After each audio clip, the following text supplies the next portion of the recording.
اور جتنا بھی فائدہ نا پاکستان تحریک انصاف کو ہو رہا ہے، وہ اس تاثر کو، اپنے اس کیس کو مزید مضبوط کر رہے ہیں کہ یہ جتنا بھی سسٹم اور شریعت رچایا گیا ہے یہ کریک ڈاؤن کے لیے ہے، پاکستان تحریک انصاف کے لیے، اور پاکستان تحریک انصاف کو مخالفت میں پاکستان تحریک انصاف کو ٹارگٹ کرنے کی، یہ سب کچھ ہوا ہے۔ اور الیکشن کمیشن اس میں خود حصہ ڈالنے میں بہت زبردست چل رہی ہے۔ ہاں،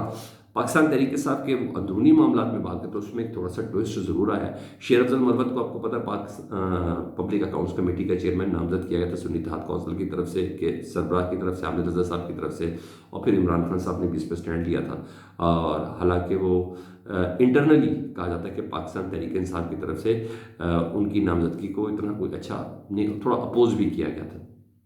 لیکن ذریعہ بدائے عمران خان صاحب نے کہہ دیا تو پھر حالانکہ ان کا بننا تھا۔ لیکن اب ٹوسٹ یہ ہے کہ شیر افضل مروت صاحب کی زبان کا مسئلہ ہے نا۔ شیر افضل مروت صاحب اپنے مخالفت میں خود ہی بہت بڑے وکیل ہیں، یہ بھی ہے۔ ابھی سعودی عرب کی اسٹیٹمنٹ وہ آپ سمجھتے ہیں انہوں نے کہا اور وقت گزر گیا، نہیں ایسا نہیں ہے جی، تو وہ بھی تھی اور دیگر بھی چیزیں، تو اب پتہ چلا کہ آج عمران خان صاحب نے نا صاحبزادہ حامد رضا صاحب کو چیئرمین پبلک اکاؤنٹس کمیٹی نامزد کیا، کیونکہ حکومت میں جو بیٹھے لوگ ہیں وہ بھی نہیں پسند کرے، کیونکہ بولتے بہت ہیں، وہ کام ہونے سے پہلے، چیزیں کنکلوڈ ہونے سے پہلے بہت زیادہ بولتے ہیں، تو ان کو آج صاحبزادہ حامد رضا صاحب کو نامزد کیا۔ کہا جا رہا ہے کہ دوسرے لوگ بھی کہہ رہے ہیں کہ شیر افضل مروت انہیں قبول نہیں ہے۔ اطلاعات یہ بھی ہے، لطیف خسرو کر رہے ہیں، آج ہماری جو میٹنگ ہوئی اس میں یہ بھی بات ہوئی ہے کہ شاید حامد خان صاحب سینئر وکیل رہنما ہیں، وہ ذرا کم بولتے ہیں، ان میں چورلی چلتے ہیں، ان کو پبلک اکاؤنٹس کمیٹی کا چیئرمین بنا دیا۔ تو پہلے تو حامد رضا صاحب ہیں، پھر دیکھیں شاید لیفٹ کر کے رائٹ کرنا ہو، میں کچھ نہیں کہہ سکتا، لیکن اب یہ دیکھیں کہ شیر افضل مروت صاحب کیا ریئیکشن دیتے ہیں، جو بندہ پارٹی کے لیے اتنا کچھ کر بھی رہا تھا، بہت کچھ چیزیں کر بھی رہی، ان کی زبان کا معاملہ ہے اور وہ اپنے خلاف گراؤنڈ بناتے خود ہیں،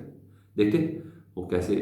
ریئیکٹ کرتے ہیں۔ وہ خود بھی ملوث ہے، میں پھر بتا رہا ہوں، اپنے خلاف گراؤنڈ بنانے میں شیر افضل مروت صاحب۔ اگر حقیقی تجزیہ لینا تو وہ حقیقی تجزیہ تو سر یہی ہے، باقی کوئی جس طرح مرضی اس کو لے لے، میں کچھ نہیں کہہ سکتا۔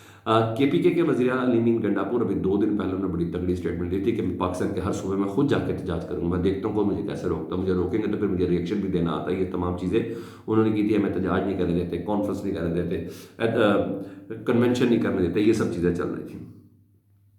آج ان کی چوتھی بار ملاقات ہوئی عمران خان سے، 40 منٹ کی ملاقات ہوئی، اور آج انہوں نے میڈیا سے گفتگو نہیں کی ہے۔ اور یہ بھی کہا جاتا ہے کہ کچھ مفاہمت کے معاملات میں نا علی امین گنڈاپور صاحب ہے نا، وہ کردار ادا کر رہے ہیں یا کر رہے ہیں، کیونکہ ان کے پاس ایک شیلٹر بھی تو ہے نا، وزیر اعلیٰ ہے، اب ایک بہت بڑا عہدہ ہے ان کے پاس، اور کوئی پیغام رسانی کا بھی کوئی کام کر رہے ہیں۔ اور کہا یہ جاتا ہے کہ دیکھتے ہیں اس ملاقات کے بعد کیا ہوتا ہے، کیونکہ بہت سی چیزیں بیک پہ چل رہی ہیں، اتنا ضروری ہے کہ بیک پہ بہت سی چیزیں چل رہی ہیں، ادھر میچور نہیں ہو پا رہی، وہ ہوتی ہے تو کیا ہوتا ہے، لیکن یہ ایک اہم ملاقات تصور کی جا رہی ہے علی امین گنڈاپور صاحب کی، ٹھیک، کیونکہ وہ کابینہ کے اجلاس، کور کمانڈر ہاؤس میں، اور پھر وہ افطاریاں اور یہ سب چیزیں، اٹ میٹرز الاٹ، یہ سب چیزیں بالکل آؤٹ آف دی بلو ہے۔ اللہ کرے کوئی بھی کردار ادا کرے، پاکستان میں بہتری آنی چاہیے بہرحال ہر حال میں۔ تو یہاں یہ، اور اسلام آباد ہائی کورٹ نے کہ بشریٰ بی بی کو زہر خورانی کا جو معاملہ ہے، درخواست اسلام آباد ہائی کورٹ میں بھی تو گئی ہوئی تھی نا، تو اس میں دیر ہونے پر نا جی،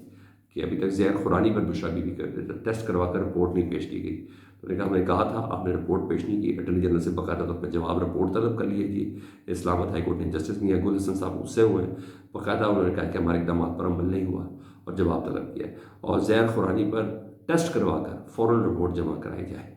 ایک تو یہ چیز یہاں ہوا، دوسرا کیونکہ ابھی تک رپورٹس نہیں آئی ہیں، ابھی انڈوسکوپی کی رپورٹس بھی نہیں آئی ہیں، دوسرا عدت میں نکاح پر کے حوالے سے جو کیس ہے نا، جو پروسیکیوشن کے جو وکیل ہیں جی رضوان عباسی، وہ اس وقت تگڑے نظر آتے ہیں، وہ طاقتور نظر آتے ہیں، جب ان کا دل کرتا ہے وہ نہیں آتے اور پھر اپنی مرضی کی تاریخ لیتے ہیں۔ آج بھی وہ پیش نہیں ہوئے، اپنے اسسٹنٹ کے ساتھ جونیئر وکیل کے ذریعے پیش ہو کے انہوں نے کہا جی 1 ہفتے بعد کا ٹائم دے دیں، تو اگلے منگل تک کا ٹائم دے دیا گیا، تو آج بھی سماعت ملتوی، ان کو پتہ ہے یہ کیس کا فیصلہ ہو جانا ہے، لیکن یہ اس طرح کی حرکتیں اس لیے کر رہے ہیں کہ تھوڑا ڈیلے ٹیکٹکس ہو، تک پر دوسرا کوئی کیس میچور کیا جا سکے، ٹھیک ہے جی، اب منگل تک یہ درخواست ملتوی کر دی گئی ہے جی۔ 190 ملین پاؤنڈ، اس میں فیصلہ ہی ہونا ہے سر، یہ میں آپ کو بتا دوں، عدت میں نکاح والے کیس میں اس میں سزا معطل نہیں ہونی، سیدھا سیدھا فیصلہ ہی ہونا ہے، اور فیصلہ عمران خان صاحب اور بشرا بی بی کے حق میں ہے۔ 190 ملین پاؤنڈ کیس میں جی درخواست ضمانت تھی، اس کی بھی آج سماعت ہوئی ہے، اور عمران خان صاحب کے وکیل نے دلائل مکمل کر لیے جی، لطیف کھوسہ صاحب نے انہوں نے دلائل مکمل کر لیے ہیں، اور نیب پروسیکیوٹر 29 اپریل کو دلائل دیں گے، بھائی 1 یا 2 دن میں انہوں نے دلائل دیں گے اور پھر یہ فیصلہ ہو جانا، ضمانت اس پہ بھی ہونی ہے۔ سر یہ چل رہا ہے، فیڈ بیک سے متعلق ضرور آگاہ کریں، اپنا بہت خیال رکھیں، اللہم صلی علی محمد وعلی آل محمد۔